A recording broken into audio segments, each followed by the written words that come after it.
কিশোরগঞ্জের সড়ক দুর্ঘটনায় প্রাণ গেছে ৫ জনের। দুটি কাভার ভ্যানের ধাক্কায় সিএনজি চালকসহ সিএনজিতে থাকা সকল যাত্রীরা মারা যায়। আজ সকালে ভৈরবে মর্মান্তিক এই ঘটনাটি ঘটে।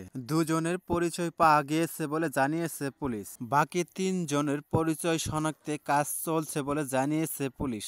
দুটি কাভার ভ্যানের ধাক্কায় সিএনজি চালিত অটোরিকশাটি দুমড়ে মুচড়ে যায়। বাহনটিতে থাকা লোকজনদেরকে বাঁচাতে যায় দৌড়ে আশেপাশের লোকজন, তবে কাউকেই বাঁচানো যায়নি। কিশোরগঞ্জের ভৈরবে জগন্নাথপুরের এই ঘটনা। পুলিশ ও প্রত্যক্ষদর্শীরা জানায়, সিএনজি চালিত অটোরিকশাটি ভৈরবের দিকে যাচ্ছিল।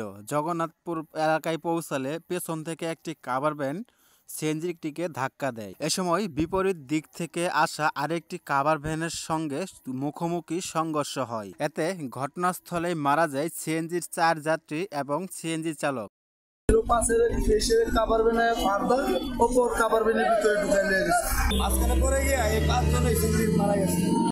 খবর পেয়ে ঘটনাস্থলে গিয়ে উদ্ধার কাজ শুরু করে ফায়ার সার্ভিস। দুটি কাভার ভ্যানকেই জব্দ করে পুলিশ। কাভার ভ্যান দুটি জব্দ করা হলেও দুর্ঘটনা পরপরই পালিয়ে যায় কাভার ভ্যানের চালকরা।